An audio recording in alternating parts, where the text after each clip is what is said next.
Hey, for you guys, take one moment, look at the overhead windows on Discovery.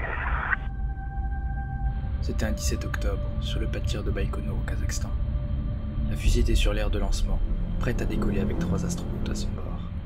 Tout le monde était à son poste, concentré et prêt pour cette dangereuse mission. Le ciel était dégagé et il n'y avait pas un seul nuage à l'horizon. Des centaines de personnes s'étaient amassées à plusieurs kilomètres du lancement pour assister à la mise en orbite du Soyouz qui allait foncer tout droit vers l'ISS.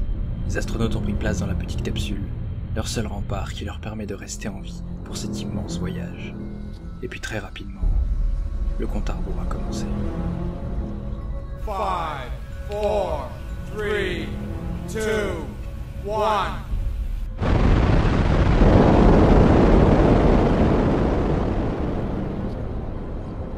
Les moteurs se sont allumés et la fumée a inondé le pas de tir.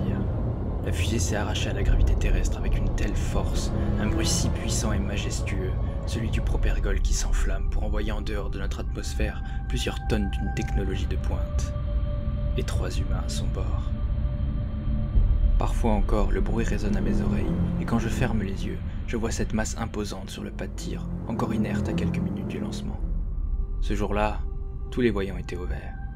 Les spectateurs regardaient la capsule qui rapetissait à mesure qu'elle s'éloignait de la Terre. Ils étaient heureux, tout se passait bien.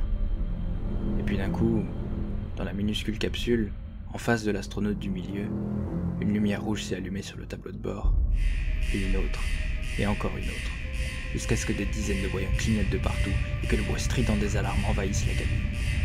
Les 3 cœurs battants dans le scaphandre des astronautes se sont mis à accélérer. Et puis le message est arrivé. Un homme au costume cravate assis derrière un ordinateur a activé son micro et a donné une information à l'astronaute du milieu, qu'il avait comprise avant même de la recevoir. On a un problème. Je me suis toujours demandé dans quel état d'esprit pouvaient se retrouver des astronautes dans ce genre de situation. Même s'ils ont répété tous les schémas des centaines de fois, sûrement même des milliers. La peur primaire, celle qui ne prévient pas et qui fait naître chez vous un puissant sentiment de malaise, la chair de poule et une sueur glaciale qui vous coule dans le dos. L'astronaute du milieu a entendu le message. Les spectateurs étaient tous ravis d'assister à un tel spectacle. Ils ne savaient pas ce qui était en train de se passer.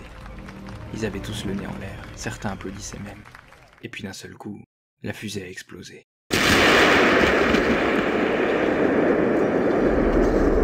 Les gens sont restés figés sur place pendant une bonne minute sans réellement comprendre ce qui venait de se passer. Dans les bureaux, les ingénieurs avaient détourné les yeux et se prenaient la tête à 2 mains. L'homme en costume cravate qui avait envoyé le message quelques secondes plus tôt baissa la tête, dépité. Il était le dernier à leur avoir parlé. Dans la navette, l'astronaute du milieu était resté la main en l'air, posé contre un bouton pour écouter un message de la Terre une dernière fois. Mais il n'a pas eu le temps de l'entendre. En seulement quelques secondes, le feu a calciné la capsule, des milliers de débris ont été projetés tout autour et les 3 astronautes sont morts sur le coup. Et vous savez quoi ? Je suis l'astronaute du milieu.